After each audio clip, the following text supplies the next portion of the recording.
Ko su oni koji se nameću Srbiji kao novi vladaoci?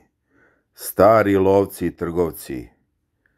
Na srpskoj političkoj sceni ima mnogo lidera koji su varali svoje glasače i prodavali svoje stranke i pokrete.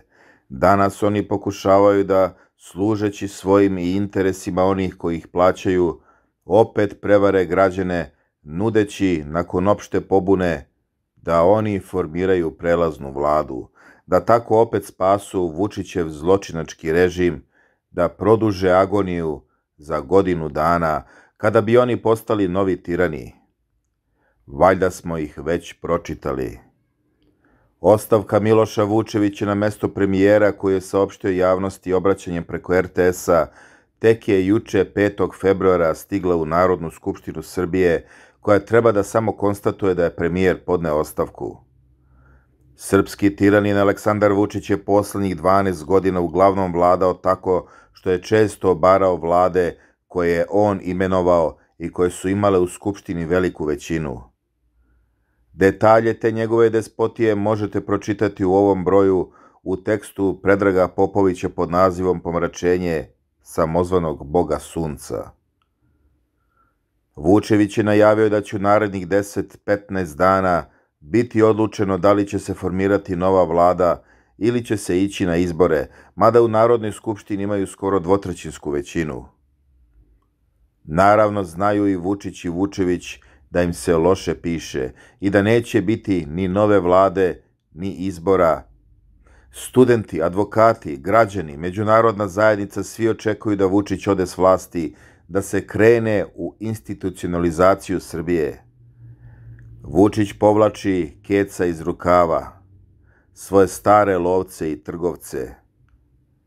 Predsednik i poslanik Narodnog pokreta Srbije Miroslav Aleksić je istog dana, 5. februara, u Skupštini Srbije održao konferenciju za novinare na kojoj je izneo stav te partije da je prelazna vlada jedini način da Srbija izađe iz krize.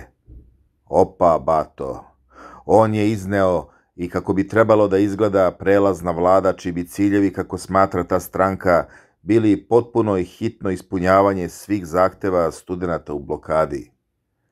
Koordinisana akcija protiv korupcije i priprema, kako je rekao, slobodnih i poštenih izbora, govoreći o ispunjenju prvog cilja, istakao da je neophodno hitno postupanje svih organa izvršne grane vlasti po zahtevima studenata u blokadi, u skladu sa nadležnostima, kao i priprema i realizacija odluka koje omogućavaju sudskoj grani vlasti da ispuni zahteve iz svoje nadležnosti, uključujući krivično gonjenje svih osoba umešanih u nasilje. Govoreći o drugom cilju, naveo je da je neophodna smena aktuelnog vršioca funkcije vrhovnog javnog tužioca i izbor novog, depolitizacija i dekriminalizacija policije, dok bi u okviru trećeg cilja trebalo doneti i menjati set izbornih zakona i procedura usmerenih na organizaciju izbora. MPS predlaže uvođenje personalizovanog proporcionalnog izbornog sistema, kazao je on. On je rekao i da bi rok za postizanje ciljeva prelazne vlade bio 12 meseci, a da bi u prva 3 meseca trebalo da budu ispunjeni svi zahtevi studenata u blokadi. Prelazna vlada bi, kako predlaže MPS, imala do 18 resora i predsjednički kolegijum koji bi činili predsjednik vlade i 2 potpredsjednika. Predsjednika bi birao univerzitet u blokadi, a po jednog potpredsjednika predstavnici vlasti i opozicije, dok bi 8 glavnih resora u vladi birao univerzitet u blokadi. Tako je gospodin Aleksić abolirao Vučića, amnestirao Srpsku naprednu stranku, SPS, i sve odložio za godinu dana. Ko je ovaj provokator iz srpske opozicije? Na srpskoj političkoj sceni ima mnogo lidera koji su varali svoje glasače i prodavali svoje stranke i pokrete. Miroslav Aleksić je šampion u tome. Pre 10 godina osnovao je Narodnu partiju, koji je prvo utopio u izbornu koaliciju Borisa Tadića, Nenada Čanka i Čedomira Jovanovića. Poslanički mandat je iskoristio za širenje stranke u svom zavičaju. To mu je pomoglo da postane predsjednik opštine Trstenik i to u koaliciji sa Srpskom naprednom strankom. Saradnja sa Vučićem je trajala dok Aleksić nije prodao stranku Vuku Jeremiću. Iz te saradnje nastala je Narodna stranka. Aleksić je pred izbor u decembru 2023. napustio NS i sa nekoliko saradnika osnovao Narodni pokret Srbije, koji je ekspresno registrovao kao svoju novu stranku. Nekoliko meseci kasnije i MPS, odnosno Narodni pokret Srbije, je iznajmio doskorašnjem američkom ambasadoru Christopheru Hillu, po čijem naređenju je morao da učestvuje na ponovljenim beogradskim izborima, kako bi dao legitimitet poslednjoj Vučićevoj izbornoj prevari. Čedomir Jovanović je javno govorio o razlozima Aleksićevog izbacivanja iz koalicije 2016. godine. Kao osnovni uzrok naveo je njegovu sklonost ka kockanju. Jovanović tvrdi da je Aleksić izazvao skandal u kazinu u hotelu Jugoslavija. Možda to nije tačno, ali sigurno je da se Aleksić sada kocka sa voljom svojih birača i ostalih građana koji su se pobunili protiv režima Aleksandra Vučića. Narodni pokret Srbije je useljen u nove prostorije opremljene najboljim nameštajem na kojem bi mu pozavideli iz Republikanske stranke u Sjedinjenim državama. Gospodin Hill sa Dedinja, sada lobista Aleksandra Vučića za velike pare, zove svog Sejza Aleksića da vadi Vučića iz blata. On to i čini. Do sada je u opoziciji stalno tvrdio da Vučić mora da vlada još 2 godine, jer to zahteva Amerika, odnosno Christopher Hill.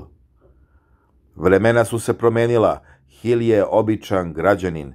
Pod prismotrom američkih bezbednosnih službi na vlast u Sjedinjenim Američkim Državama je došla nova administracija koja Vučića kao pajtosa Volodimira Zelenskog smatra opasnim po svoje nacionalne interese. Gospodina Aleksića interesuju pare. Magazin Tabloid će pokušati da na nekom YouTube kanalu objavi snimke razgovora pomenutog Aleksića sa naručiocima posla. On sada pokušava da osim Vučića spasi i Bratislava Gašića, svog zemljaka, koga bi on ostavio na mestu ministra odbrane. Građani će, nadam se, oterati ovog prevaranta. Kažu u Srbiji kada svinja počne da jede G, teško je da se od toga odvikne. Koliko će gospodin Aleksić, kao samo nudeći osnivač prelazne vlade, uzeti par od Vučića i njegovih mentora? A šta i o čemu razmišlja Vučić, koga Aleksić besprizorno amnestira od svakog zlodela koje je počinio? Vučić je naročito bio srećan što će barem u svojoj glavi razoružati građane, zabraniti posjedovanje oružja. To isto je učinio Srbima sa Kosmeta kada je razoružao 600 srpskih policajaca da lakše mogu da budu tučeni i mučeni. On sada namerava da naoruža migrante koje dovodi u Srbiju, pa da im se građani ne opiru prilikom otimanja njihovih kuća, stanova, njiva, stoke. Oružje će im prodavati njegov brat Andrej i njegova mafija. Zgrnuće lepe pare, ali ni Srbi nisu ludi. Sklonit će oružje daleko od očiju njegovih policajaca koji nisu željni da više služe ovom skotu. Evo šta je Vučić poručivao. On će razoružati, on govori o psihopatama. On je naredio policiji, on predlaže vraćanje smrtne kazne. On, koji je ubedio narod da je njegov brat izgubio ličnu kartu, te da je neko otvorio firmu i plaćao mu doprinose. On je rekao da su piloti helikoptera u stvari bili alkoholičari.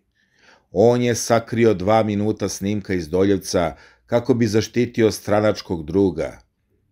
On je pogasio sve kamere kada je ubijen Oliver Ivanović. On je ubedio narod da se Cvijan sam udavio i sahranio. On zna šta se u Jovanjici gajilo. On je rušio Savamalu zajedno sa kriminalcima. On je napravio Velju nevolju. On je dopustio da se narod truje uz pomoć Pinka i Hepija sa raznim Marićima, Jovanama, Kurvama, Vračarama i Ološem. On se okružio kriminalcima, lopovima, starletama i retardima. Sve što je nenormalno, on nam je predstavio kao normalno. I evo, dešava se rezultat decenijske propasti i urušavanja porodice, obrazovanja, medija, pravosuđa, vojske i svega čega se dohvatio. Ako on i njegovi ne odu, u Srbiji nema života. Treba to poručiti jednom provokatoru i prevarantu Miroslavu Aleksiću. Objavio Luka Mitrović, magazin Tabloid.